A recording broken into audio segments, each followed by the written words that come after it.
You're listening to Frankie C. Sports on Northeast Streaming Sports.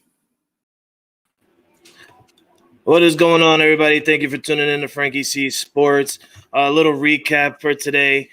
Just a little bit of sports news. I haven't been on since Saturday when I last interviewed Robert Duran with my special guest and co-host from Saturday, Jay McLovin from Unscripted and Big Shaw from Big Shaw Sports Podcast. I'm returning to you today just because, I want to get a little bit of a recap from last night's NBA games. It was a couple games that came down to the wire. And then we're going to go over the Carson Wentz trade because that's at the big alert on NFL news. We've been waiting to see where Carson Wentz will end up and to see what will actually go on with Carson Wentz.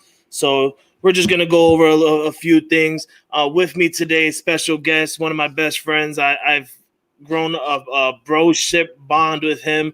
We met on Unscripted, and from then on, we communicate back and forth every day. So with me is my special guest, my brother from another mother, Jay McLovin. What's going on, Jay? Hey, not much other than the fact that Mama says you haven't been visiting her as much as you're supposed to be. That's right. Hey, she said she's down there in Houston, man, freezing, and all of her windows are frozen shut, and you hadn't even once called her. Just saying. Yeah, I actually was gonna ask you, how is it going on down there? I know you live in Houston. I know the ice storm that's going on down there. I've been seeing a lot of videos. I'm praying for everybody in Houston. I have family myself that lives in Houston, so I just want to ask your advice on how it's going. I see that you got power. Most people in Texas are without power. Can you give us a status and the update on what's going on in Houston or in Texas in general? Yeah, so actually, Frank, I'm in Georgia right now. That's why you see all power. I was smart enough to get the hell up out of there right quick. No, but my parents, I'm from Houston. All my parents, my sisters, they're all in Houston, and apparently, according to my mom, the window has now become the front door. So the front door is frozen. The back door is frozen. If you want to go to my mom's house, you got to pry between the two bushes and crawl through the dining room window, and that's how you get into the McMahon household. Oh, my gosh. I feel sorry for your mom. They don't have power now. But, certain spots in Houston have power. Certain spots don't have power. I think it really just depends on, what part of Houston you live in.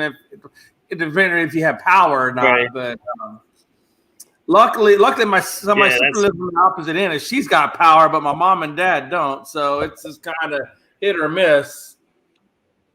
That's insane, man. I'm praying for everybody in Houston. I'm praying for your family. I hope everybody's okay and safe.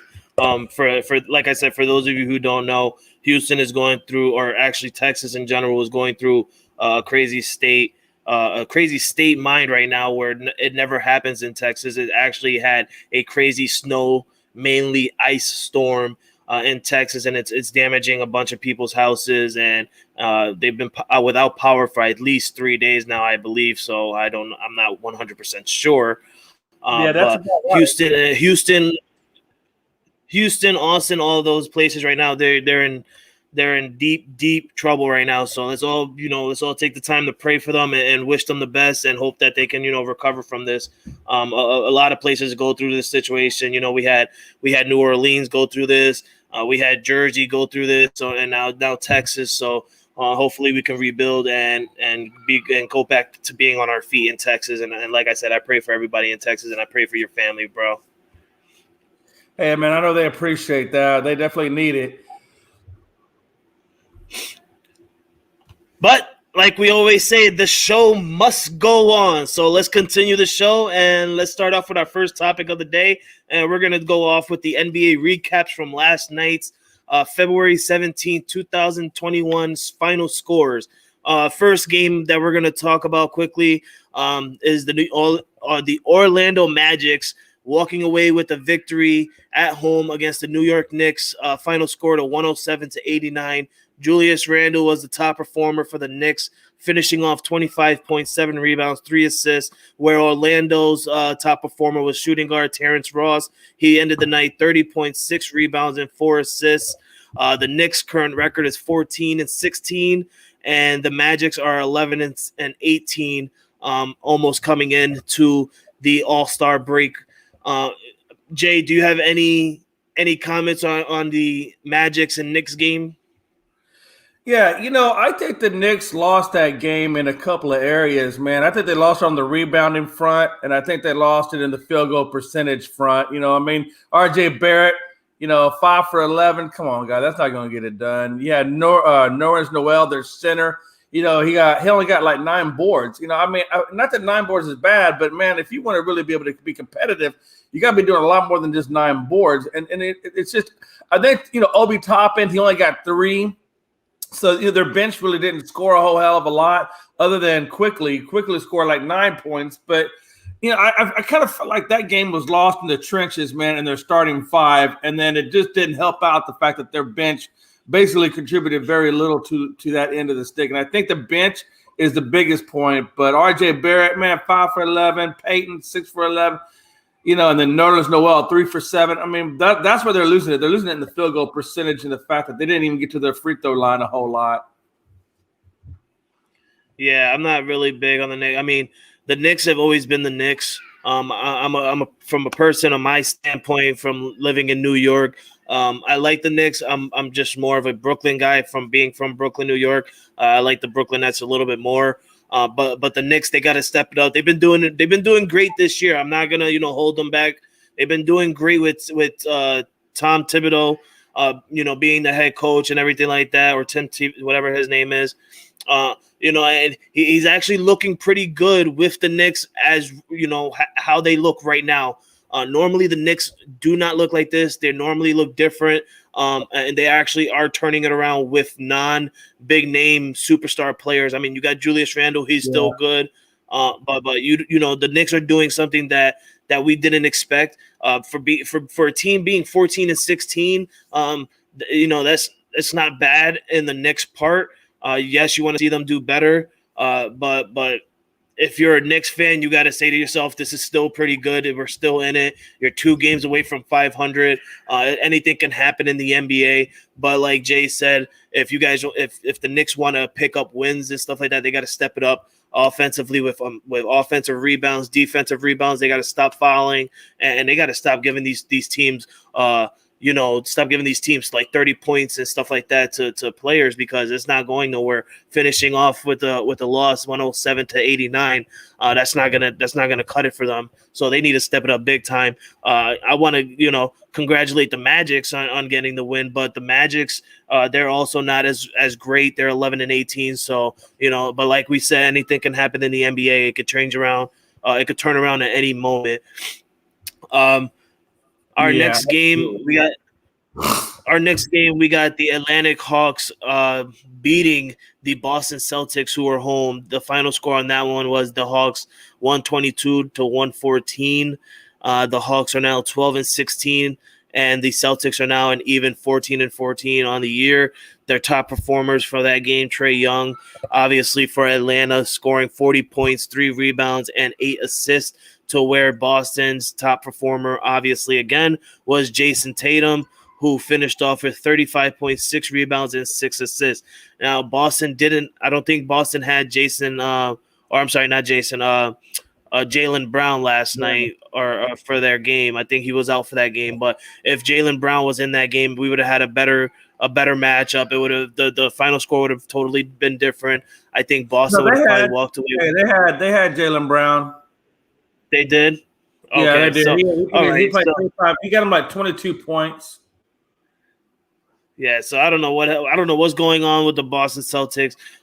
Me, for Northeast Streaming Sports, I cover Boston news and Boston sports, and every time I look at the Celtics, and it's a close game, and sometimes they get blown out, and I don't know what's been going on with the Boston Celtics lately. I don't know if it's been the COVID problems or with their players just keep going out on injuries and stuff like that. But the Celtics need to turn it around in order to make it to the finals in the playoffs and actually surpass some of these Eastern teams, such as Philly and Milwaukee and all these other teams. The Celtics definitely need to turn it around. after the All-Star break and even before the All-Star break. I mean, we got the All-Star break coming up in a couple of weeks, but they definitely need to turn it around if they want to keep their hopes alive in the playoffs and moving forward into the finals. Jay, go ahead and give your prediction and your thoughts on the final score or the final play or anything like that for the Hawks and Celtics. Yeah, my thing is Clint Capella, man. I love that guy. Then this is what I was trying to tell you about the Knicks versus where, with Nerlens Noel getting 9 rebounds. Not that it's bad, but when you got somebody like Clint Capella, who's getting you 13 rebounds, I mean, that's a lot. That's a lot more in that in that aspect. But he also give you 24 points. I mean, 24 points, and of course you got 40 for Trae Young, and then you got 20 for Collins. I mean, that's pretty much your game right there. I mean, those guys are all producing at high levels. I mean, even their shot their field goal percentages are great. You got Trae Young going 14 for 20, Capella 10 for 13, Collins 6 for 9. I mean, even Reddish down there at the bottom went 5 for 8. And they're all producing at the 3-point line. They're almost 100% at the 3-point line. I think Capella was at 50%, but everybody else is at 100% behind the free throw line. So the biggest thing is for me is when you look at when you look at Celtics, Tatum went 11 for 21. That's not going to get it done. 11 for 21 is not going to get it done. Even though he did go 10 for 11 behind the free throw line, that 11 and the free throws really what made him look better because his field goal percentage was just a little bit around 50%, maybe 48, 49%. But Jaylen Brown was another big hit for those guys. The guy went 6 for 20, and I really think Jaylen Brown is the one that hurt them the most because when you're going 6 for 20 and you go 2 for 7 from the 3-point land, yeah, you can't do that. And then when you look at their bench, Pritchard was the only one that came out with 11 points, and he was 5 for 11. So they're not getting a lot off the bench. Jaylen Brown is taking a crap ton of shots, but not making very many. And then and I really think that's the biggest difference maker. But like I said, Clint Capella for the Hawks, Trae Young, I get it, man. His 40 points was phenomenal. But I like the rebounding because the rebound is what gives you those points. And Clint Capella is just playing nice. And I really wish the Houston Rockets never traded that guy. Yeah, he's a really beast. And you're right. You do need those rebounds in order to get second chance points or even to defensive rebounds to get the ball in and get the your offensive scores. Our next game, I'm not going to say yet because it's the Rockets and 76ers. I'm going to save that one for last for you being a Houston fan. So we'll save that one for last. So we'll move on and we'll go to the Washington Wizards surprisingly beating, or should I say not upsetting the Denver Nuggets 130-128. It was a really close game. I'm looking at the stat scores and everything like that, and every quarter was a close one, except for the second quarter and the first. Obviously, I'm sorry for that. The Nuggets walked away with the first quarter, 41-21, and then the second quarter went over to the Washington Wizards. Sorry, my thing over here is updating. Yeah, the Washington Wizards ended up going in the second quarter 46-23, and then the last two quarters were kind of close, 30-29 with the Wizards, and then 30-35 with the Wizards as well. Top performers, Nikolai. I'm sorry, my Jokic. Yeah, well, my computer keeps updating. Yeah, Nikolai Jokic. He went 33 points, 7 rebounds, 9 assists, where Burton for the Washington Wizards went 35 points, 3 rebounds, and 1 assist.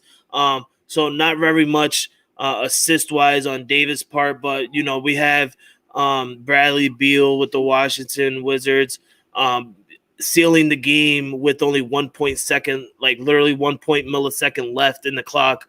Which didn't give a chance for the Denver Nuggets to try and tie it up or even go for the win there. And then you also got Russell Westbrook doing his Russell Westbrook thing. I would have loved to see. I'm glad that the Wizards won, honestly, because I'm me being a Laker fan. I need that. I need the Nuggets to lose so that way we can get the comfortable seating and stuff like that. And all we have to worry about right now is the Utah Jazz. But Washington beating the Denver Nuggets is a big surprising win for the Washington Wizards. Go ahead and give your thoughts on that game, Jay. Yeah, like you said earlier, this game was really super tight at the very end. It wasn't super tight at the very beginning. When you watch this game at the very beginning, you see Denver came out in the first quarter just on fire. Hit 41 points in the first quarter to Washington's 24. But the tide turned in the second quarter where Denver got 23 points and Washington got 46. So you got one team coming out the gates on fire. The other one comes out sluggish, but the other one goes into the half playing sluggish, where the other one goes into the half playing on fire. And then when you come out in the third and fourth quarters, they're almost virtually, a deadlock. So the game was really, truly, won and fought in that first half. The problem, though, I'll tell you right now, where they lost the game, and the reason why they lost the game was because of Harris going 0 for 3 from three-point land and only going 1 for 5 at the field goal points. And that really was a big difference maker when he played 28 minutes in the game. Murray also was a very disappointing, in my opinion, because he only hit 13 of 25 from the field goal land. So, I feel like, those between Murray and Harris, that's really where your big disparagement was in terms of why they lost that game. They only lost it by a bucket. But that game definitely was fought in that first half, Frankie C. Right. Yeah, it was a really close one. Just like the next subject or actually game we're about to get to, went into overtime in Minnesota. We had the Minnesota Timberwolves losing to the Indianapolis Pacers, or is it Indian Pacers? Right. I'm sorry. He said Indiana. I'm thinking, my mind right now is all Indianapolis because of the big trade that happened earlier today. So like my mind is all Indianapolis right now. But Indian Pacers. Indian Pacers. Like, where's he going with that one? It's okay, Frankie. You're gonna be all right. Let's pick it up, man. The Pacers with a 15-14 record. They finished off with a win, 134-128 over the Timberwolves, who right now is actually terrible on the season. They are 7-22. Their top performers for the Pacers. Let me say the Pacers. Their top performers for the Pacers was Domantas Sabonis. I don't know if I'm saying that right. Sabonis, He finished off with 36 points, 17 rebounds, and 10 assists. And for Minnesota was KAT, Karl Anthony Towns. He finished off with 30 points, 10 rebounds, and 1 assist. So for the Pacers guy, he finished off with a triple-double, which is amazing. And Karl Anthony Towns finished off with a double-double. So great game. In my view, I watched this game. I watched a little bit of this game. I didn't, I had to get ready for the Philadelphia and Houston game, but I watched a little bit of this game, and it was a great game to the very, very end. I'm glad it went into overtime. If you guys can go to ESPN.com, look at the stats and everything like that across the board, it was literally neck to neck the entire way from first quarter to overtime. It was an amazing game. You couldn't ask for a better game out of these two. Yes, they're two worst performing teams in the NBA right now today. But for being the two worst teams, they actually played one heck of a game, and I couldn't ask for a better game. Jay, you want to give your thoughts on that game? Yeah, I'm really disappointed in Anthony Edwards because he did go number one, correct, in the draft. Anthony Edwards was number. Yeah, he was. You got Anthony Edwards going number one in the draft, and he comes out and shoots 3 for 15. Come on, man. What's you going to do with 3 for 15, Anthony Edwards? That's why y'all lost that game. He goes 0 for 4 behind the 3-point line. Come on, man. You cannot go 3 for 15 and have 8 points and then expect to win the game. McDaniels, he didn't play much better. He went 4 for 10, and then you had Karl Anthony Towns, another one, just terrible. 8 for 19 on Karl Anthony Towns. And then you had Rubio going 6 for 13. So this game, even though it was a close game, it did go to overtime. It really would have not gone to overtime had Edwards had a better field goal percentage. Towns had a better field goal. Even if it was just those two, if Edwards and Towns would have played much better behind at the field goal percentage, they would have won that game, and they would never have even gone to overtime. So the Pacers won it, but really, Minnesota Timberwolves gave them that game because of their lack of shooting from the field goal percentage aspect, and that's just where it was. And Edwards, you're gonna have to pick up your game if you want to keep that number one status where you were picked at. Right. I totally agree with you there. It was a good game, but Anthony Edwards need to step it up, being a former first-round draft pick. Next game that we're gonna move on to. Sorry if we're moving quickly on for you guys that are watching. We're just trying to get quickly through this, and then so we can get to our next big topic. Obviously, all of you guys know what our next big topic is going to be after this. But we're just going to quickly go through this because Jay and I we got to get ready for tonight. If you guys don't know yet, I posted it up yesterday. We are going to be on. Well, I'm going to be the special guest on Unscripted, but Jay also's got to get ready for his show because he's one of the hosts of Unscripted. So we both got to get ready for tonight. And for those of you who are watching, please tune into Unscripted tonight at 9 p.m. Eastern. At the very end of the show, I am going to make a major announcement. So if you guys want to, go on and hear what the major announcement is going to be, please go to Unscripted tonight at 9 p.m. Eastern time. You can watch them on Facebook and YouTube.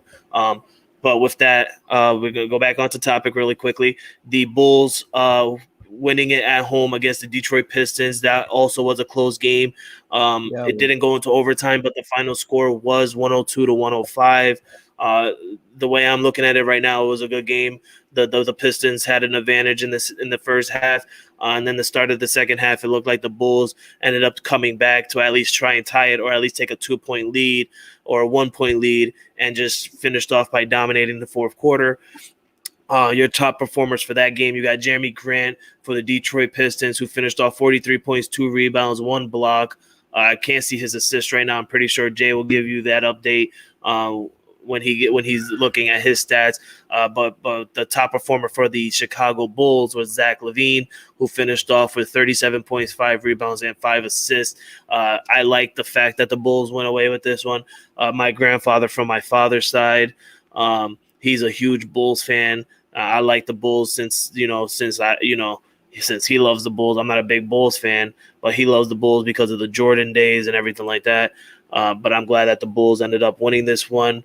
And they're 12-15 on the season, where the Pistons right now are 8-20, and the Pistons are also having a little I wouldn't say miscommunication, but they're having a little problem right now with the Pistons, where they're thinking about what they're gonna do with Blake Griffin. So I don't know if that's the problem there, but the Pistons definitely needed to turn it around. They got rid of Derrick Rose. Now they're trying to get rid of Blake Griffin. So there's a lot of things going on right now in Detroit.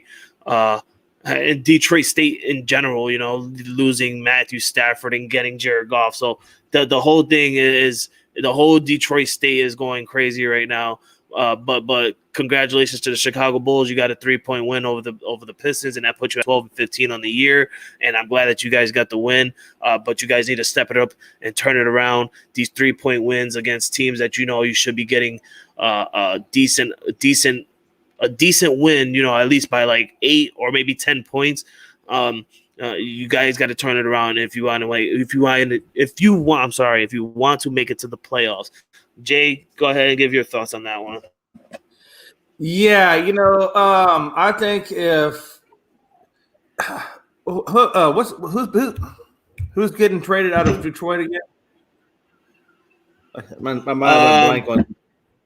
No, you're good. Derrick Rose got traded to the Knicks, and then I think the Pistons are trying to trade away Blake Griffin.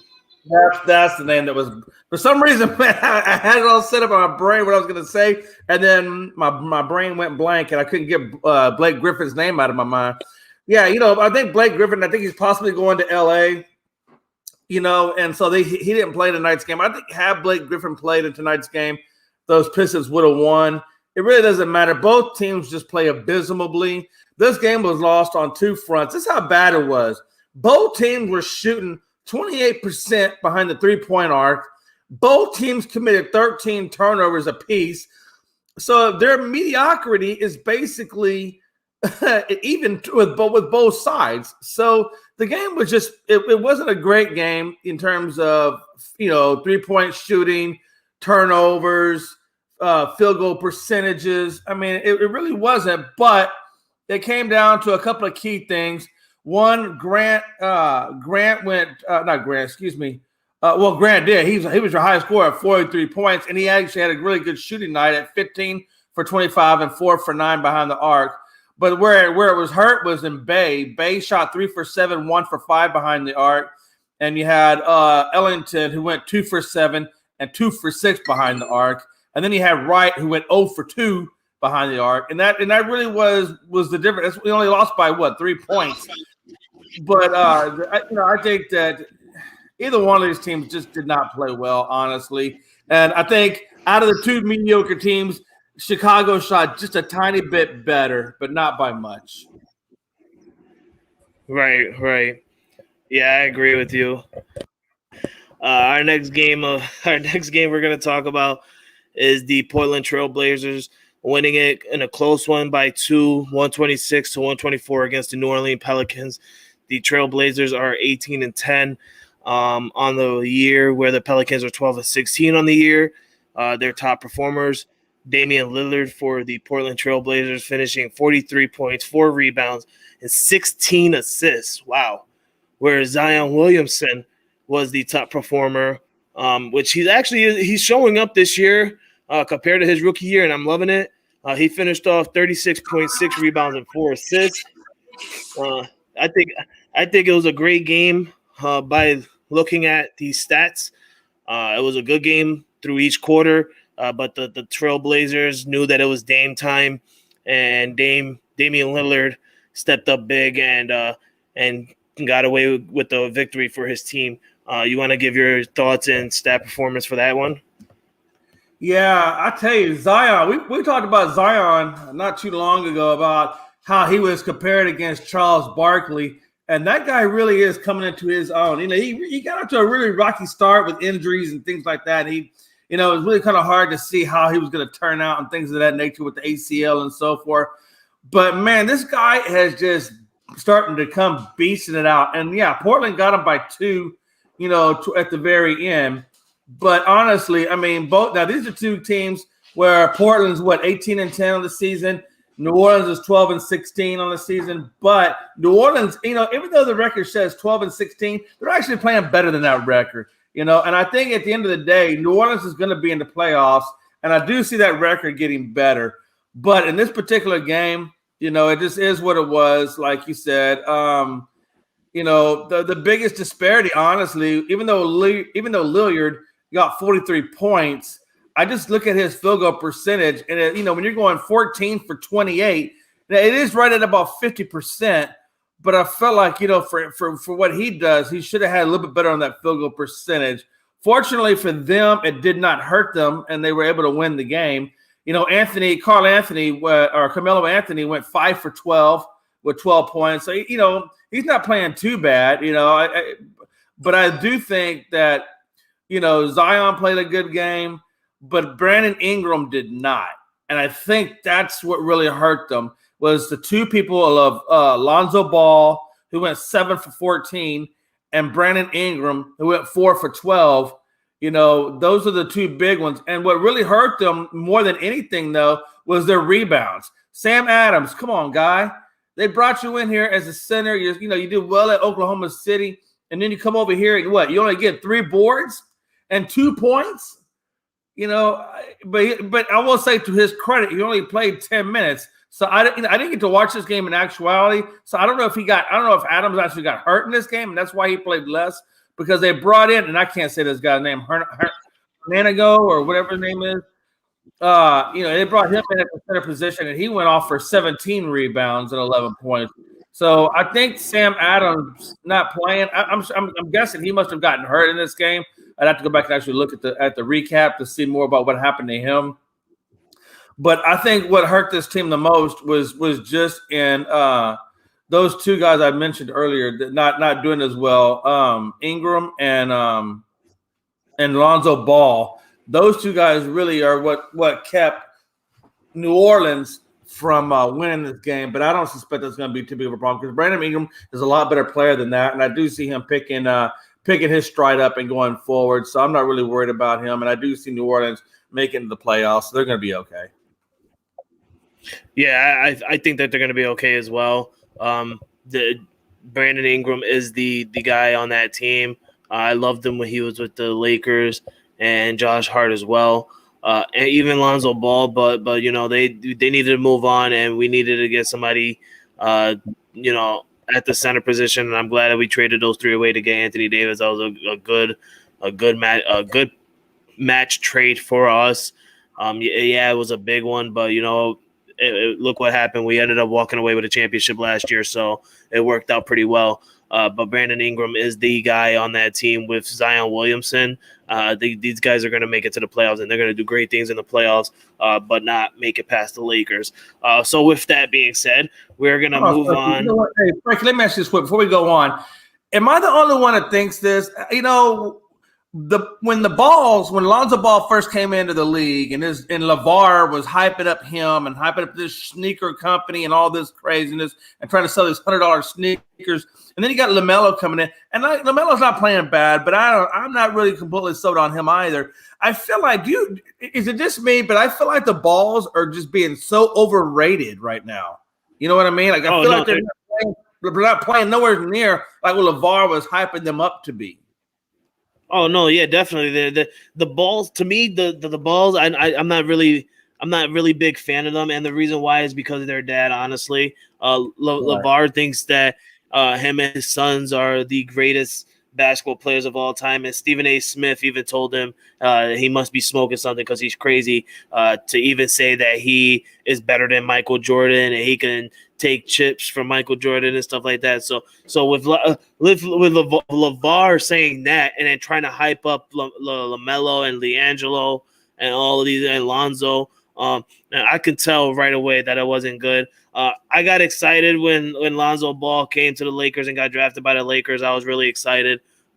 But when I seen him play, I was like, yeah, his father's hyping him up for no reason. He's not a good athlete that he was supposed to be.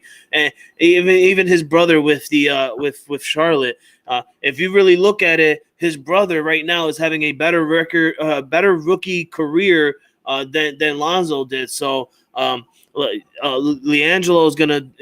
I don't know if is it LiAngelo that's in the, or is it LaMelo? LaMelo's in it, right? Charlotte, yeah, LaMelo. All right, LaMelo. Yeah, LaMelo's gonna do great things. And there is a difference between Lonzo and LaMelo. I didn't see LeVar hype up LaMelo as much as he did with Lonzo, and that was a good thing because LaMelo is showing that he can be that rookie athlete, but he's gonna, he's having a great rookie career. But I feel that next year he's gonna be even better, knowing the team and knowing what he did wrong from this year and changing it to next year. He's gonna have a great pro year next year. But all the Balls need to do is just keep their dad away from the media because him hyping up his sons, that's not working. You're hyping up your sons to be something that they're not. You're telling the world that they're the greatest basketball players ever to step foot on this planet or be born on this planet, and we're all looking at them like a joke. So he needs to stop that. I agree with you, brother. So we're moving on. The Memphis Grizzlies walked away with a win yesterday over the Oklahoma City Thunders, 122-113. I'm not really big on this game. It's the Thunders and the Grizzlies. Not really much to see. It's like a rookie battle or just two young teams trying to win it and make it to the playoffs. The Thunders right now are 11-17, and the Grizzlies are 12-12. Not real big on this game. But I'm gonna hand this over and send it over to Jay so Jay can give you stats and what he thought on this game. Yeah, you know what I think about this game is that Morant didn't come out to play, and his buddies picked up the slack for him. That's what I see in this game, which is a testament to the Memphis team. I mean, they're not, like I said, they're a 500 team, but man, Morant went 4 for 14, 0 for 3, and squeaked out 15 points. But his cohorts, all of it, everybody else, Kenny Anderson, Balkunas, Allen, all these guys were picking up the slack for what he did, and I tell you, if Morant is Morant is typically, I don't know if he was just tired in this game and just not up to his usual spots, but because he normally carries the Memphis Grizzlies to much higher standards or much higher stats. But this game right here, he just kind of came out flat, like flat. And it showed in the stats, and it showed in the game where, he was just flat. And the game was lost in two respects for Oklahoma City Thunder, right? Now, for Oklahoma City, it was lost in their field goal percentage at 44% to Memphis Grizzlies 50%. And it was also lost in turnovers because they had committed 18 to Grizzlies 12. And that's why they, because if you look at most of the quarters, the numbers are pretty much almost the same. It's just like, a couple of quarters where they scored just a little bit higher. But mainly it's because of that field goal percentage and that turnover ratio. And the fact that Morant, came out and played flat is a testament to the Grizzlies winning that game, by 9 points, because if it hadn't been for his teammates helping him, they definitely would have lost that game. Yeah, I agree. I totally agree. It was a close game. It would have been a close game, but it wasn't. And I wasn't real big on that one. The next game was a good one. It went into overtime. It was the Golden State Warriors taking the win at home against the Miami Heat. The final score on that one was 120-112. Top performers on that one was Bam Adebayo for the Miami Heat, walking away with 24 points, 5 rebounds, and 7 assists. And for the Warriors was Ken Bazemore, who finished off with 26 points, 8 rebounds, and 3 assists. It was a good game all around with Jimmy Butler and Steph Curry doing what they got to do. Duncan Robinson was doing what he had to do with the Miami Heat. And Draymond Green was doing what he had to do with the Golden State Warriors. I like this game. I was watching this game right after the Houston and Philly game. This game was honestly, it was an amazing game on each quarter. But the only thing I did not like about this game, and I can say with pure love, the only thing I hated about this game was the Golden State Warriors basketball court.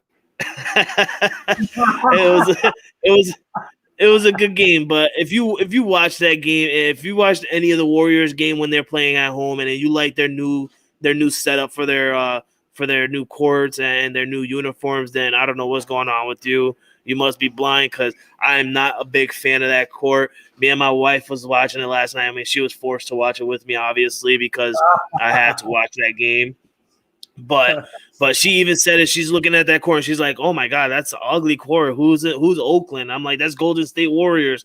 And she goes, "Oh, really?" I'm like, "Yeah, they've always played in Oakland, but they just call themselves the Golden State Warriors. I don't know why. If they're gonna call yourself the Golden State Warriors, you might as well go and play in San Francisco. But they want to play in Oakland, and call themselves the Golden State Warriors and have an ugly stadium, in my view.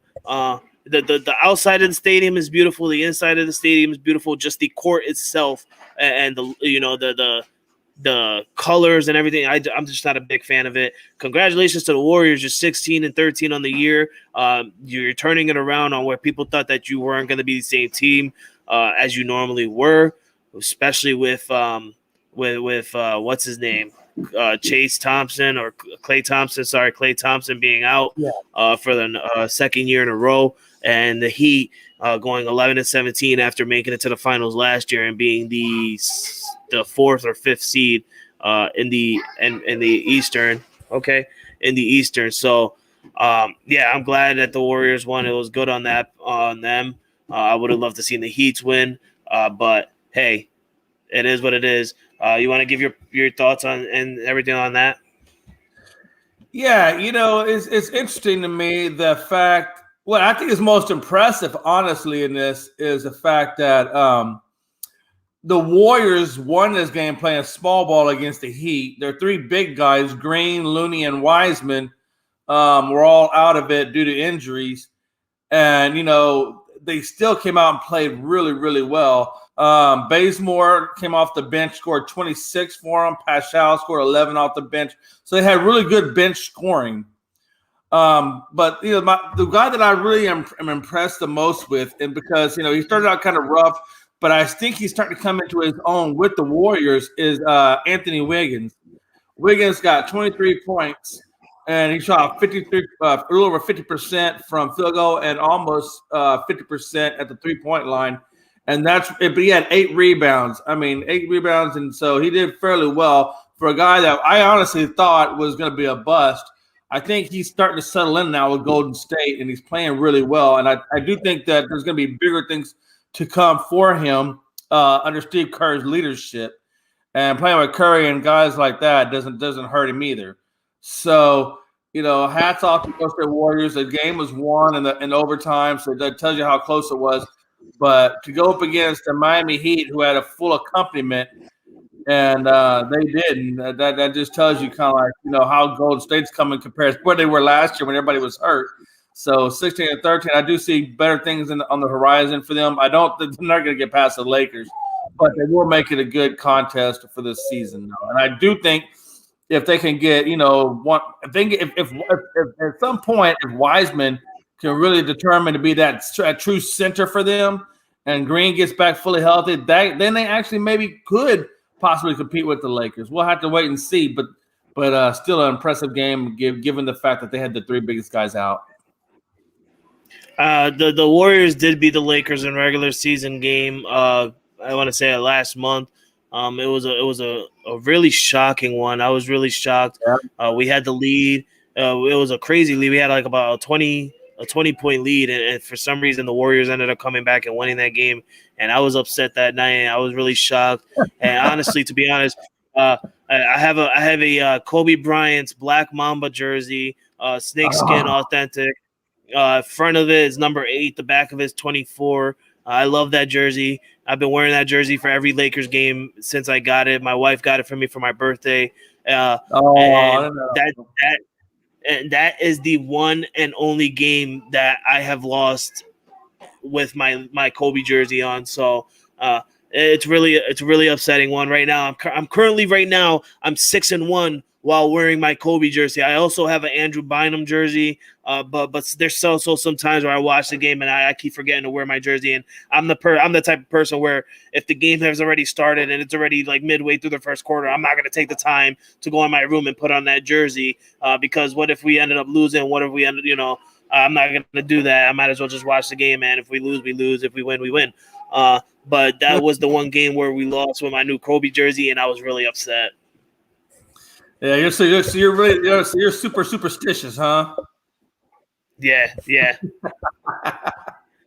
I was with the Patriots when I had a Tom Brady jersey, but now I had to hang that up, and now look at. Yeah, I'll tell you, man, that's crazy. I try not to wear my jersey. I try not to watch my favorite teams play because it seems like whenever I watch them play, they just do terrible, and when I don't watch them play, they just blow the doors off. So I think I'm bad luck personally for the Rockets, Astros, and Cowboys. So I honestly just try. I tape them, and then I go back and watch them after the game has happened. So that way, no matter what happened, I can't change the outcome. And it seems to be better that way, except for the Cowboys. They just suck. I don't think it's you, brother. I just think it's just the teams in general. The Cowboys are just the Cowboys. Everybody knows how the Cowboys are. We're not gonna get into it because me and you, if we start going into it with me and you, we're gonna be on this for the next 3 hours. But we're not gonna do this right now. We still got a show going on tonight. But the Cowboys being the Cowboys, the Houston Astros, they're still good. They won the World Series recently. I mean, they did do it cheating, but they did win the World Series recently. And then the Houston Rockets, I'm not even going to get into it with the Houston Rockets. They had many chances to make it to the finals or to even make it to the Western Conference Finals, but they just couldn't pass that one team, which was the Clippers. And I don't know what happened. I don't know what was going on with James Harden. He had so much how can I say, talent, material talent on the Houston Rockets, where he could have won the championships at least once, maybe even twice. But that's a pass. That's the past, and we're now into the future where James Harden is with the Nets and the Houston Rockets. For you, my brother, I'm going to say the Houston Rockets are going to be better without James Harden. You watch. I think they are, honestly. Right now we'll get into that one because we have a whole game to talk about that one. But yeah, I got you. One game did get postponed yesterday. It was the Spurs and Cavaliers that got postponed due to COVID-related reasons. But the second to last game we're going to get to really quickly will be the Jazz versus Clippers. The Jazz are 24-5, number one in the NBA right now, both in the West and in the NBA total, with a record of 24-5. They walked away with a 114-96 record. Their top performer, obviously, their center, Rudy Gobert. He finished off with 23 points, 20 rebounds. Jesus, 20 rebounds. I haven't seen a person get 20 rebounds since freaking Shaq, I guess. Dwight Howard, Shaq, yeah, like that's crazy. And he only got one assist. But for the Clippers, Reggie Jackson was the top performer, 15 points, 5 rebounds, and 5 assists. Now, I'm gonna go out and say that if the Clippers had Kawhi Leonard, if they had Paul George playing, it would have been a whole different game. We would have seen a closer game, a closer matchup. But we expected the Utah Jazz to walk away with a victory with the Clippers not having both their star players. But and also the Utah Jazz are being a really, really good basketball team this year. It's shocking, but it's amazing. I have Jordan Clarkson on my fantasy. He's amazing. I love that kid. I miss him on the Lakers as well. The Houston Jazz they're an amazing team right now, and it's scary to see that they're 24-5 on the year, and with the All-Star break coming up and the playoffs right around the corner coming up in like June. It's going to be a crazy, crazy playoff series just to see who has to go and deal with Utah in Utah. But go ahead, Jay. Go ahead and give your thoughts on that one. Then we're going to move on to the last game of last night's recap with the NBA, which would be your favorite topic. It's going to be the Houston Rockets. We saved that one for last for you. And then we're going to move on to the bigger topic real quickly. We're going to talk about the craziest trade thus far, the Carson Wentz trade to the Indianapolis Colts. But go ahead and give your thoughts on the Houston Jazz Clippers game. Yeah, here's how I feel about that. The Jazz got lucky, to be honest with you. They got lucky on a couple of fronts. They got lucky, number one, that Paul George and Kawhi Leonard didn't play because that's like their two biggest lineups. But they also got lucky in the fact that their lack of shooting didn't hamper them. And what I mean by that is simply this. I'll pull up the little quick telltale here. You had Rudy Gobert. He went 8 for 12, and that didn't really hurt them so much as the Donovan Mitchell is what hurt them, what made them look bad. Donovan Mitchell went 9 for 22, 2 for 6 behind three-point land. So he had a horrible, horrible shooting night. Bogdanovich went 2 for 10, and he usually does better than that. He went 0 for 3 behind the arc. I mean, they did terrible. I mean, they only shot 42.9%. 42%. Most teams could beat anybody that shoots 42%, except the Clippers, because they didn't have their two biggest guys. They even shot 44%, but I believe it was their turnovers because they had 17 turnovers. That's what got them in this game. It was honestly their turnovers, and because I think everything else was almost fairly competitive. But yeah, so turnovers got them, but mainly, Utah got lucky. They didn't shoot incredibly well, and they still came out with the win. But I do think that if the Clippers would have had Paul George and Kawhi Leonard, the Clippers would have won that game, and I believe that the Utah Jazz would have lost it. So take that one and run with it, Utah. You got lucky, and you still got a pretty good record. Yeah, Utah is really, really shaking things up in the NBA, man. I'm scared being a Laker fan and having to deal with Houston. I don't think we faced Houston yet. I'm pretty sure it's coming up, but I'm nervous for that one, and I can't wait to watch. The final game for your NBA recap. I saved this one for last just because my boy Jay is a huge diehard Houston Rockets fan. He's actually a Texas fan everywhere. Like he said a little while ago, he likes the Dallas Cowboys. He likes the Houston Rockets, and he also likes the Houston Astros.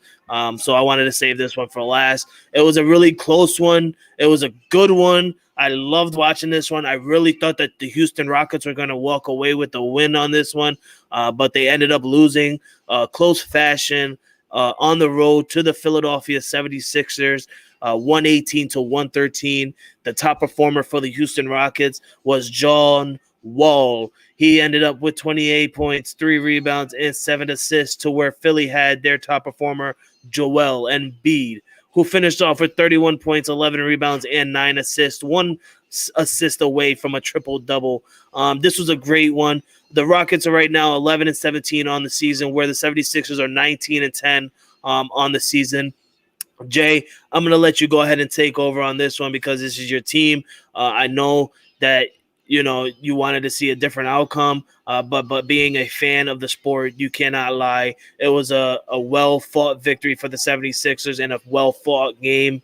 But go ahead and give your thoughts on your team and what you thought could have been better improvement to get the victory. Well, I'll tell you, honestly, I watched a little bit of this game last night, and I got so angry at it that I tore off my jersey, threw it in the closet, and said, I'm done with them. I'm not really done with them. But that's just the way I felt at that particular point in time. Because when I was watching it, I want to say I think it was the second half, maybe? No, let's see, because they got 20. Yeah. So I turned it off at halftime. I didn't even watch the rest of the game because I was so angry at it. Because they were up like 68 or something like that to like 40 something. I mean, when I at the half, they were down by it seemed like about 18 points. And I'm like, whatever, man, I'm done with this game. You know what? I could either have sex with the wife or watch more of this game. I'm going to have sex with the wife. I don't want to watch any more of this crap.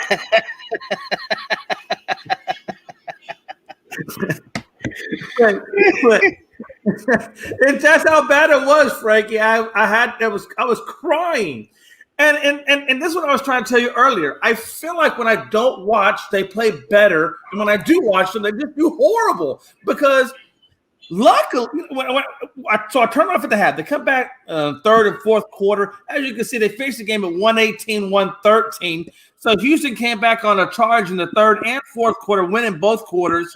Unfortunately, it was just a little bit too late. That second quarter really killed them when Philadelphia scored 31 and we only scored 19. That was a dagger in the heart quarter that just completely did away with this game, because no matter what they could do in the third and fourth quarter, even though they won them, it just wasn't enough to overcome that deficit. But you see how they play better. I mean, Frankie, that's what I'm trying to tell you, man. As soon as I turn off the game and I throw the jersey in the closet, now Houston wants to come back and play great. I think if I would have thrown that jersey off and just at the first quarter, we probably could have won that game, Frankie. I really honestly believe that. I think they would have, for some reason, I think the mojo or whatever would have gone that direction. But having said that, I will say this. This is what I'm very proud of. I'm very proud of the fact that, we didn't have Eric Gordon. Oh, excuse me, we didn't have Eric Gordon. We didn't have our main center because he was I think it's Cooks or no Wood. Christian Wood. We didn't have Christian Wood, so that's our. I think if we would have had Christian Wood in this game, we would have, and we also didn't have Oladipo either. But I think we would, and also not PJ Tucker. So we were missing Tucker, Oladipo, and Wood. I think if we would have had either one of those three guys, Houston would have walked out with the win on this game, and we wouldn't be talking about the Sixers right now. I think the Houston would be at 12-16 instead of 11-17. Yeah. I would think the same thing. I did not know that you guys didn't have Victor Oladipo or PJ Tucker or your starting center. But if you would have had your starting center, and Embiid would have had a 30-point game, but it would have been a different outcome, final scoring wise. But it's the final, and the 76ers ended up with the win, and all we can do is move on from there. But yeah, man, I can see the Houston Rockets turning it around. It's still early in the season. We still got a lot of basketball left in the season. All-Star break is coming up, and I just can't wait. So thank you guys for watching the NBA recap.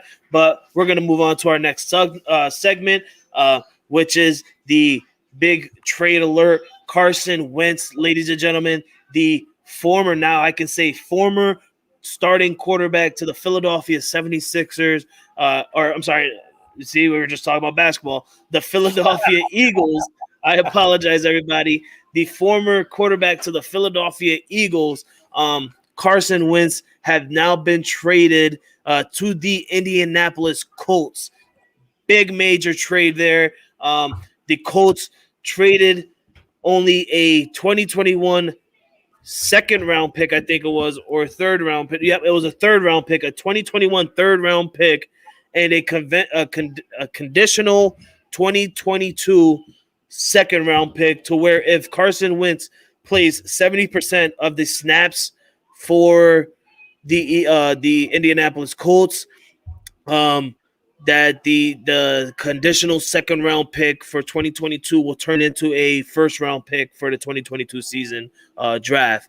You want to give me your first thoughts on Carson Wentz being traded to the Colts? Yeah, so obviously I think the Colts walked away the winners of this trade, because I think the Philadelphia Eagles got fleeced with what they got in return. I think the Colts should have made this trade probably about 2 years ago, about 2018 going into 2019. I honestly don't think in 2019, that's when he got the big contract. He should have never got that contract. They way overpaid for that guy. And I think now they see where it's hurting them. But I think had they made this trade right after this, and of course, hindsight's always a big thing, right? You're not going to know what's coming ahead of you when you get the big contract. But if they would have traded him like around 2019 or almost going into the 2020 season, they probably could have got more for him than what they got. Because what they got they got a third round pick, which is crap, for this year. And then 2022, they got a conditional second round pick that can become a first round pick if Carson Wentz plays 75% of the snaps. It'll convert to a first round pick. If Carson Wentz plays 70% of the snaps, but the Colts make the playoffs, then they get a first round pick. If neither one of those two scenarios happens, and let's be honest, with Carson Wentz playing 70% of the snaps or 75% of the snaps, with number one, his injury conditions, or B, number one, if he just doesn't gel right with that particular team, then of course that's going to hamper him. But for Carson Wentz, I'll say this: he's being reunited with Frank Reich, his offensive coordinator from the Philadelphia Eagles days, and he really likes, and he performed well under Reich. And as a matter of fact, he performed his best under Reich. So, yep, Carson Wentz is set up for success. You can say in Philadelphia he didn't have the right coordinator. You can say in Philadelphia he didn't have the right offensive line. You can say in Philadelphia he didn't have the right offensive weapons. Okay, that's your free pass, Carson. Now you got a great offensive line. You got the coordinator of your dreams. You got all the offensive weapons you need. There's no reason why you can't be successful and win a Super Bowl with what you have, if that is only problem that you did have, because he got the Philadelphia Eagles to the Super Bowl, or at least to the playoffs, and of course Nick Foles took over when they did win the championship, but he got them there. There's no reason why he can't get the Colts there and win, because they have everything they need. So Carson Wentz, number one, this is your golden opportunity, and for the Eagles, they better damn sure hope that he is great for them, because it's going to rely on that whether or not they get that first round pick or not. So I don't know. Eagles took at the end of the day, they got fleeced for their picks. But here's the worst part about it, Frankie. The Eagles took a $33 million cap hit, the largest cap hit in NFL history that what a player did to a team. Largest cap hit ever. So number one, you didn't get crap for picks. And number two, you're taking a cap hit that would make most of us want to go and commit suicide by asphyxiation in the closet with the bathroom bell. That's right. Yeah, that is right. We'll see how it goes. I feel real sorry for the Eagles right now. I feel real sorry for their fans. You know, they got all excited losing Doug Peterson because they knew that they were going to go downhill with him as a head coach. So they started looking right, and then Carson Wentz going out saying, you know, I still don't want to play here. You know, trade me somewhere else. And they I don't think that the Eagles really wanted to trade Carson Wentz, but they knew what Carson Wentz would have done if they didn't go with the trade. I'm glad that he got traded to the Colts. I think, you know, the Colts, in my opinion, I think the Colts won that trade. You know, the Carson Wentz got a team that he actually, like you said, that he actually wants. He got the offensive weapons. He got the offensive line. He has the head coach that can do it for him. And he also got the defense that is fully healthy. Now, the only question is, can his biggest weapon be healthy and stay healthy throughout the year, which is T.Y. Hilton. T.Y. Hilton has always been the injury-prone wide receiver for the Indianapolis Colts. And if in my view, if Carson Wentz and T.Y. Hilton can both of them, if they both can stay healthy, then I can see the Indianapolis Colts doing great things next year. They're going to make it far into the playoffs. A lot of people are saying Carson Wentz isn't that good of a player, but you guys have to look and realize Carson Wentz is an elite. Let's not say elite. I'm sorry. Carson Wentz is a great player. It's just he didn't have the weapons in Philadelphia. They traded him away or they got injured.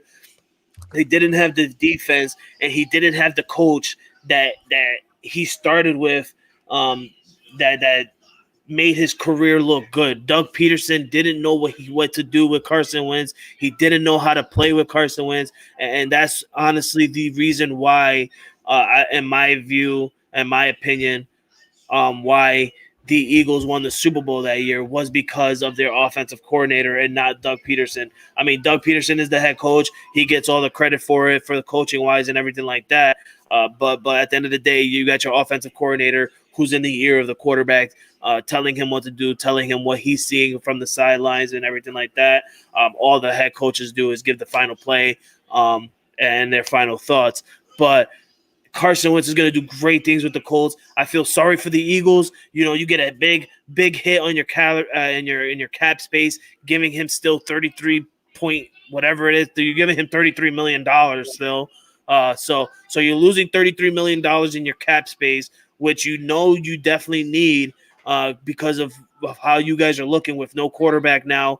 With no head coach. I mean, you got Jalen Hurts. Jalen Hurts is a pretty good quarterback. I think he's going to do great with the Eagles, but you don't have the cap space to give him the weapons that he's going to need. You know, so and you really think that I'm going to ask this for you, Jay, and to everybody that's watching. Do you really think now that Carson Wentz is gone from the Eagles, all of those players that actually stood behind Carson Wentz and wanted to play with Carson Wentz, or you think that they're going to want to stay in Philadelphia and play for a new head coach and a new quarterback, or you think they're going to want to move on to a different team and have a better career somewhere else?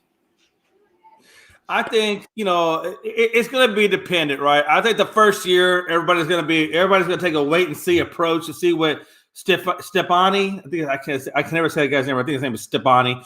They're going to wait to see what this new coach brings to the team. They're going to wait to see what leadership he brings to get him out of the mess that Peterson kind of got him into. I think this first year they're going to wait.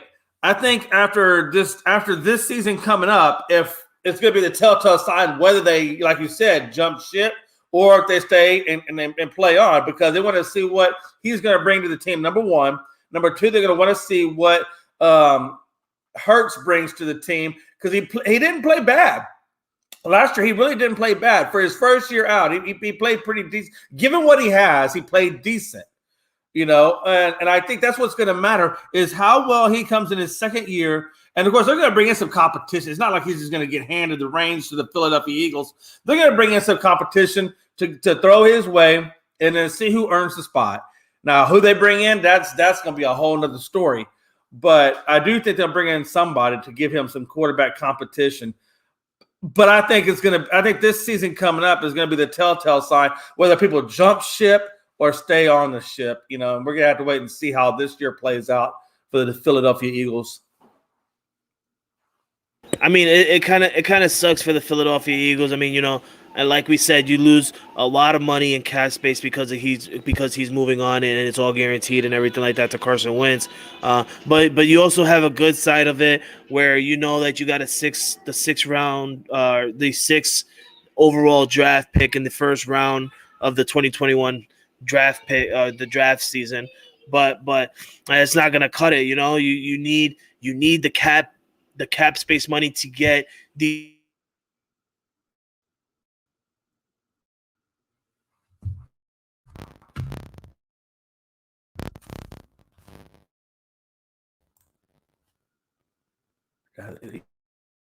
For the profits up.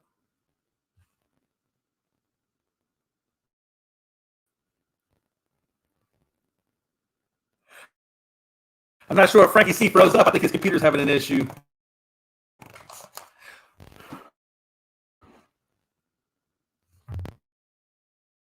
Let's see if I can refresh mine.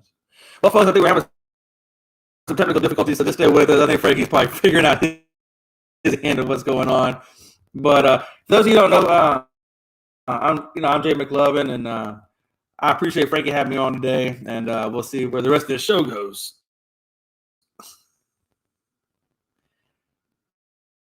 And I guess Frankie C is probably logging off and coming back on, so he should be back on here in just a minute. For those of y'all, I will say this for the Carson Wentz trade. I guess since we're talking about Carson Wentz,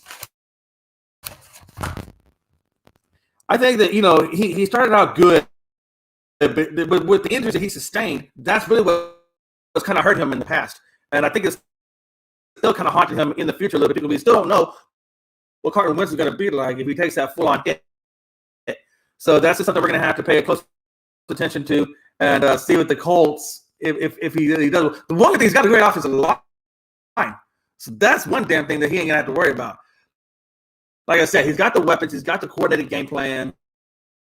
I do think Carson Wentz can resurrect his career. I do think that the Philadelphia Eagles are going to regret not taking more initiative into developing him.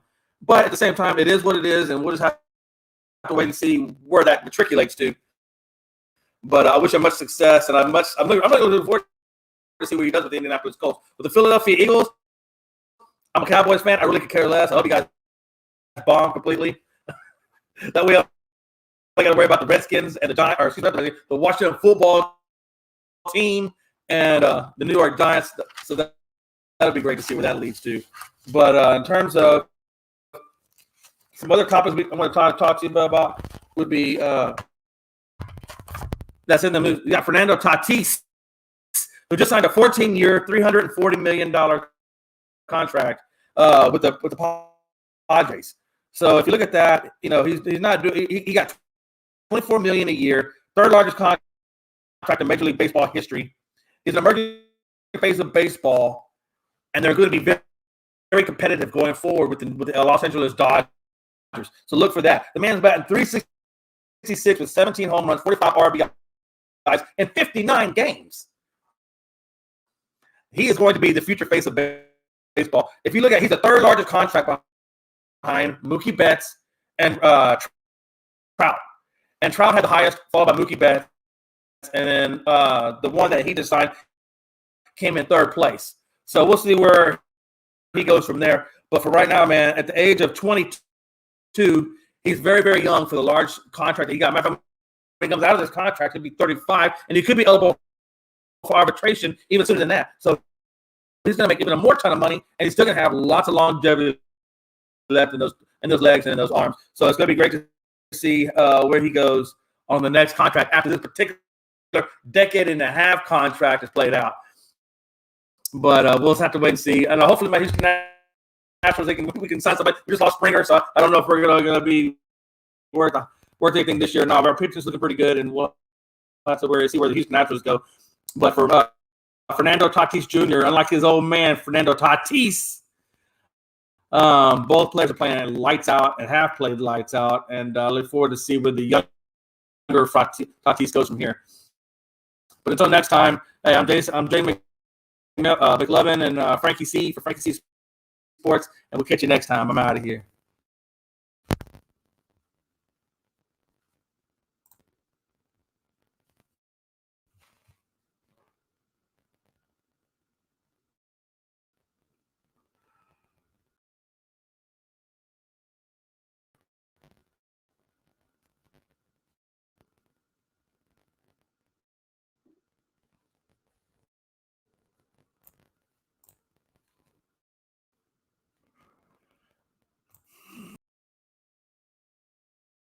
man, everybody just got off. I had some technical difficulties.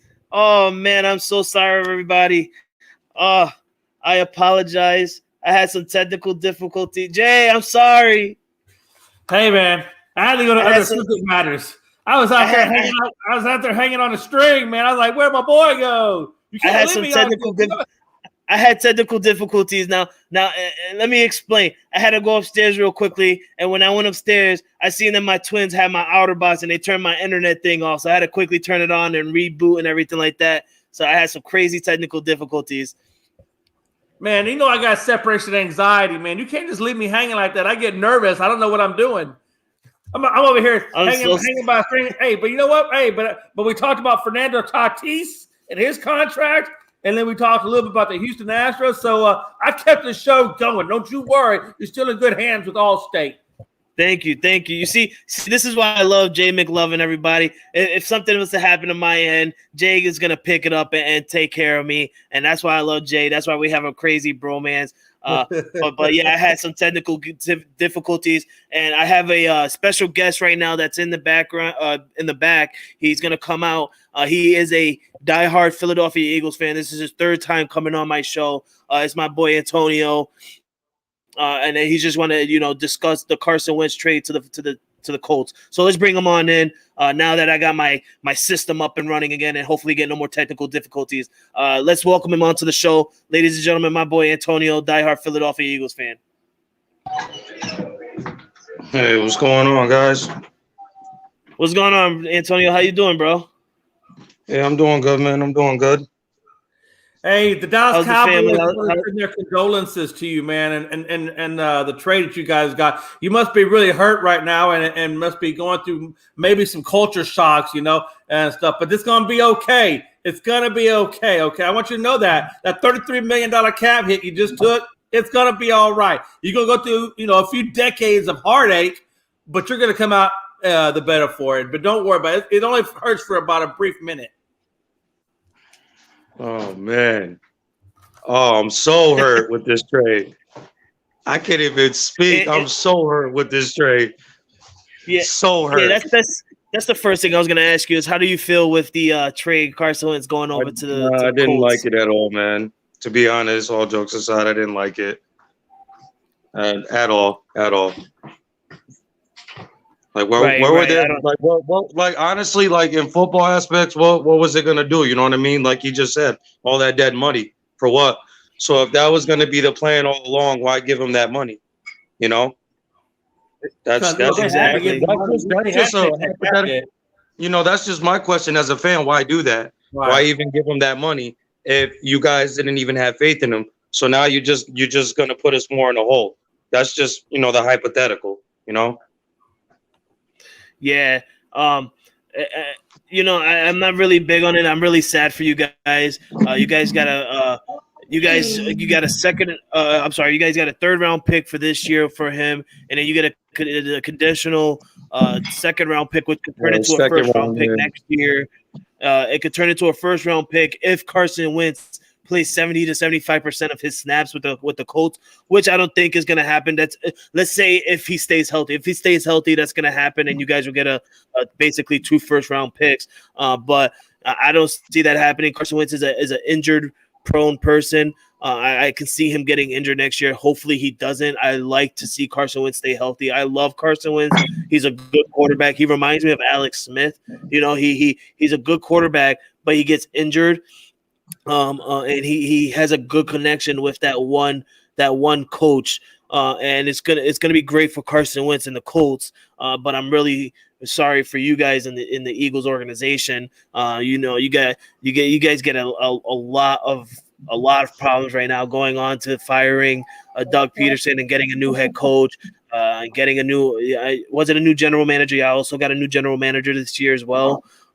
And then now you guys are focused on Jalen Hurts and getting rid of Carson Wentz, and now having to worry about a $33 million cap space loss that you guys are not going to be able to get back. It hurts the Philadelphia organization, and I just want to get your thought on what could have been better if you guys would have, taken that route to trade him for something better, or if you guys should have. Me and Jay. By the way, this is Jay McLovin. That's my boy Jay. Jay, this is my boy Antonio. But me and Jay earlier, we said that it's not. I don't think. How can I put it this way? I don't think it was a smart move for the Eagles, that they should have just stood with him one more year, to lower that cap money out or on his contract, or at least just hold him off for that 1 year, let him sit on the bench. I don't know. I think it's a big mistake what the Eagles did. I just want to get your view on it as an Eagles fan. I'm glad that you came on here, because I was dying for the past hour or half an hour to try and get an Eagles fan on here so I can get their view. Please tell me, how do you what could have been better for the Eagles? Well, Warren, what could have been better is if they weren't going to go the long route, wouldn't you trade him when his value is still high, high at the time? And we didn't give him that money. That's my one thing. Give him trade him while the value is still high, and they didn't give him the money at the time. So now, by doing all this, like he said, now it ruins us the money. We can't go, we can't go get players. We could have, we just could have did all that. We could have just spread the money around if we were going to go have that trust in a quarterback yet. Right. I'll tell you right now, hey, the problem with Philadelphia is simply this. You got the symptoms, right? The symptoms are the dead cap money, losing Carson Wentz, and Peterson still being your coach, and thusly trying to throw a game, but not throw a game, but blatantly threw a game. Right? Yeah, right. But the root of all of that is in Laurie and the ownership of the Philadelphia Eagles, because the GM, and I don't know who the GM, I apologize on that one, but the GM of the Eagles should have fired Peterson when they were having issues with the fractured relationship between Wentz, who you have a crap ton of money signed up through. That's what I said.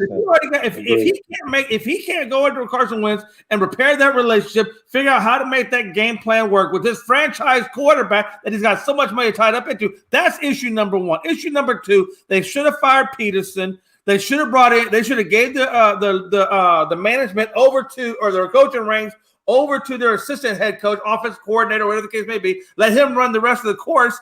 Get you a new coach, and then try to repair that fractured relationship so Carson Wentz doesn't feel like the outsider that Peterson made him out to be. That's where the problem is. And I think had you not done that, or if you had done that, you wouldn't be people wouldn't be pissed off at the Eagles for throwing the game. Giants would be pissed off. Everybody's pissed off at the Eagles right now because they did what people know is taboo in the NFL, and that's tanking. Tanking is taboo, and he blatantly did that. It's bullshit. I agree, man. I agree. Me as a fan, I don't agree with what they did. I don't agree with what they did. I don't. I'm disgusted. I already have words. I don't even have words. It's the GM that failed, because the GM should have came in and said, "Okay, Peterson, your team's not doing well. It hasn't done well. Last year you went 7-9. This year you're barely going to crack 4 to 5 wins. You have a fractured relationship with our franchise quarterback. He doesn't trust you. I'm sorry, but maybe it's time to be going a different direction. I appreciate the Super Bowl, but it's time to go in a different direction. We wish you the best of luck. Sayonara. Okay, guy number 2. Now you're the head coach. Peterson, they should have gone out to Wentz and said, "Hey, Wentz, you're our guy. We believe in you. Here's your new coach for right now. You can help us next year, and the coaching search will include you. It'll be all-inclusive, and we'll get you the right guy for the right job, and we'll go from there." And I think that whole situation could have been solved, and they could have had their franchise quarterback. Agree. Yeah, I'm real sorry, Antonio. I'm sorry to have you, come on here and be the first Eagles fan, on my show, and for having everybody, watching, having to see your reaction on the Carson Wentz trade. You are the first, Eagles to speak your mind, the first Eagles fan to speak your mind on my show. So I want to thank you for that, and I hope you guys have a good season next year. It's gonna be really tough. But it always happens to every team. Look at me, and Tom Brady moving on. So, I mean, Carson Wentz, he would have been that franchise quarterback, but now you guys got to follow behind Jalen Hurts, and I think he's going to be wonderful for your guys' franchise. But like I said earlier on my show, you guys lost the cap space money, and you guys needed that cap space money in order to get Jalen Hurts the weapons that he needs. Yes. And it's just a big mess up there in Philadelphia right now. The same way it is in Houston. It's just a big mess up everywhere right now in the sports of your guys' state. And hopefully, both you guys, hopefully you guys can turn it around next year. And I can't wait. And it's going to be a great NFL season next year. To see Carson Wentz in a Colts jersey, to see Jalen Hurts take over the Philadelphia Eagles, and to see the Dallas Cowboys give away Dak Prescott to the New England Patriots. Man, hey, you got no draft picks to take that one. You guys are hurting over there right now. I knew that was coming. At the best, I'm telling you right now, man, at best, the Houston Texans, honestly, it really is the best trade. I know they don't believe me over on Unscripted because they think I'm full of crap, but I'm telling you, the best trade situation is Deshaun Watson, Dak Prescott, straight up trade, because both teams are going to have a good quarterback, and both teams don't have to mortgage their future in draft picks. How do you not? I mean, how is that not the best scenario? You know what I mean? Jay, I agree. I agree with your crew from Unscripted. You're crazy. Well, I ain't gonna be the first time. Won't be the last. I'll tell you right now, the Cowboys. Speaking of moving on, the Cowboys still haven't moved on from Troy Aikman, and that was like 20 some odd years ago. I don't even think either one of you two guys were alive when that was around. So I mean, I was alive. I was alive for Troy Aikman. I was alive. Were you alive? Yeah. Were you still in the bottle? And I don't mean the liquor bottle. I was. I was on the bottom, moving to the sippy cups. But Antonio, being a Philly fan, let's put that to the side and be a fan of the NFL. Do you think that the Colts were the bigger winner in this trade, or was it Philadelphia being the bigger winner by getting rid of Wentz and keeping a young talent quarterback and Jalen Hurts and getting future draft picks? Who had the bigger win here? The Colts by far. By far. And this is one reason why I'm going to say this, because before Wentz got hurt, remember when we were on our way to the Super Bowl, he was having an MVP season before he got hurt in the Rams game. And his offensive coordinator is now the head coach in Indianapolis. That's something to watch out for. Yes, that is true. That is true. I do agree with you on the Colts being the bigger winner here. But let's not fall asleep on Philly, because it is good to have a young future quarterback in Jalen Hurts and having the draft picks. It hurts on losing the cap space money. But don't forget, Carson Wentz was the injured person on your team constantly for the last 2 to 3 seasons. So, you never know. Carson Wentz could get traded to the Colts, and his first game or second game into the regular season, he can get injured again and boom, be out for the regular season. For the entire season. I'm not trying to put no jinx on him or nothing like that. I don't want to see him get hurt next year and all of a sudden, everybody looks back on my videos and be like, oh, well, he was the first one to call it out, so I'm going to blame it on him. I'm not trying to jinx Carson Wentz. That kind of publicity, I'm not trying to jinx the man, all right? But all I'm trying to say is he can get injured in the first game of the season next year and be out for the whole entire season, and then honestly, that will work in your guys' favor, because then you guys will see like, okay, well, what if it would have been us?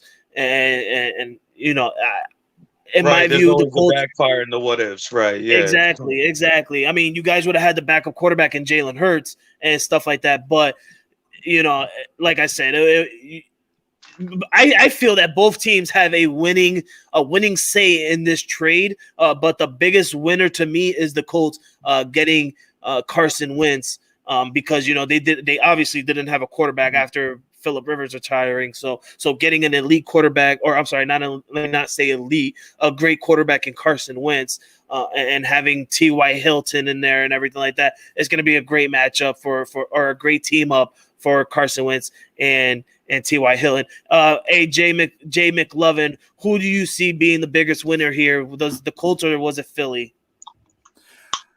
Yeah, no, it's definitely the Colts, and I said that mainly for the same reason I said earlier. He's got, like you said, he's got Frank Reich as his offensive coordinator. He's got T.Y. Hilton, if he so long as he stays healthy. He's got great offensive weapons. He's got a great offensive line. They made it to the playoffs last year under Rivers, and I think if Wentz is ever to have a successful season, this season with the Colts is it.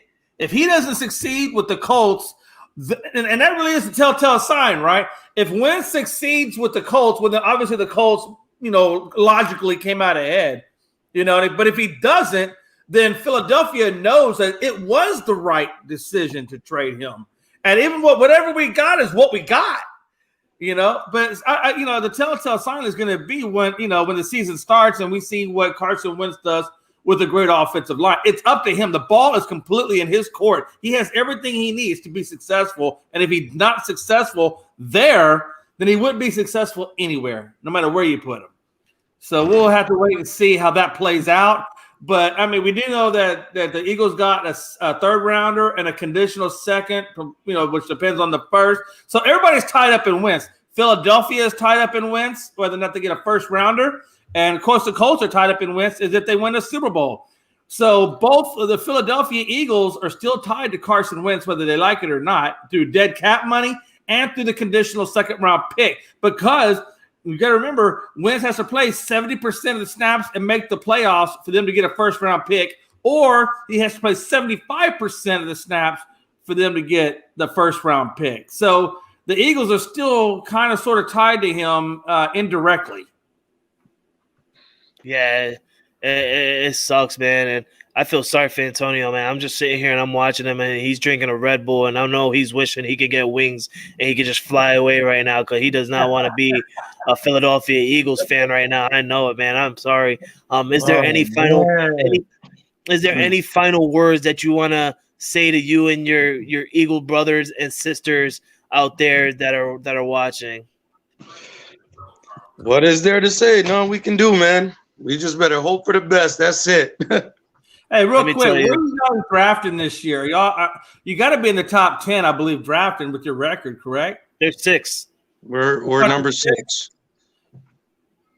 So where do you do at number 6? Do you you got to be drafting offensive line at number 6. Definitely offensive line. But you know what I would do, honestly, if I were them?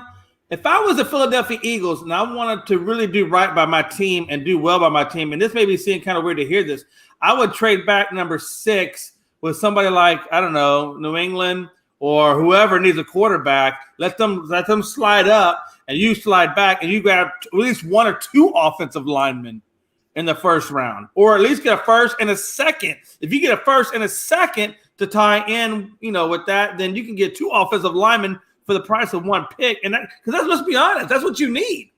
You got Jalen Hurts. You don't really need a quarterback. What you need is offensive linemen to keep him upright. So right. If it was me, I would trade back to number 6, try to get as many picks as you can for it. And I think you can do it because there's plenty of teams out there, especially quote unquote, like New England, that want to slide up. And, I guarantee you a top 5 quarterback is going to be there at number 6 for sure. No doubt about it. And you guys y'all can look like the heroes and draft an offensive line to protect Jalen Hurts. And then I think you'll see the fruits of that labor pan out for you. Yeah, definitely. Yeah, being an NFL fan, I can't agree more. I can definitely see you guys trading up the 6th round pick or 6th overall pick to get a second offensive lineman. That's a smart move for the Eagles that they should do. But then again, like I said, you guys just hit a deadly cap space on giving Carson Wentz the $33 million. So, you want to do what you can to get the offensive linemen or even the offensive weapons that you're going to need with Jalen Hurts. So, like I said, I don't know, man. I can't wait. The draft is in another 2 months. But let's hope that the Eagles can turn it around, because this is a big change in the Philadelphia Eagles organization. But yeah, man, thank you, Antonio, for stopping by and giving your thoughts and everything like that on the Carson Wentz trade, man. I know you're really busy being a new dad and everything like that, and trying to keep your wife happy and stuff like that. I always say happy wife, happy life, or happy spouse, happy house. So you always got to keep them happy either way, man. And Jay knows what I'm talking about, because Jay and Melanie, man, Melanie is always happy, and that's because Jay keeps her happy. So, man, thank you. I keep her liquored up. That's all. That's liquor. Hey, I hear you, man. Hi,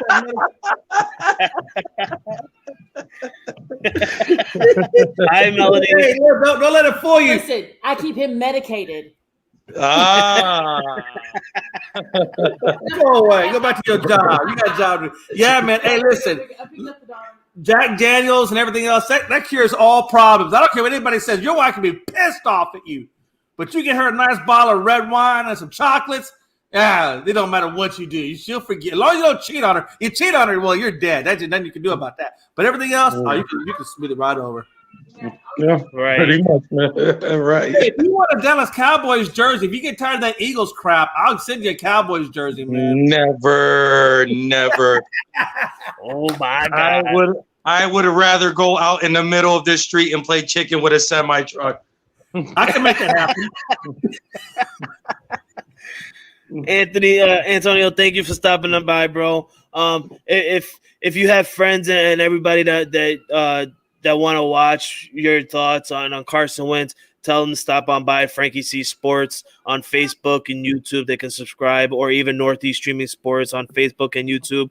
And if they don't want to, do that, they can hear you on Spotify, iHeartRadio, Pandora, and now iTunes. All right. Thank you for having me, guys. Appreciate it. Thank you. Of course, brother. Have a good day. Enjoy the rest, man, and keep the family safe, brother. You, your son, and your wife. Definitely, guys. Have a good one. Thank you.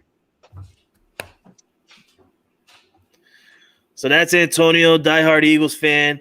We're to the end of our show because we got to get ready for tonight's Unscripted. As you can see, Melanie and Jay are currently almost there with the bottles and stuff like that. So, we got to get ready. I want to thank my man Jay McLovin for stopping by and helping me with this show real quickly on the NBA recaps and the Carson Wentz trade to the Indianapolis Colts. Like I said to Antonio, if you guys haven't watched already, you can rewatch on Frankie C Sports on YouTube, Facebook. You can also watch on Northeast Streaming Sports Facebook page and YouTube page.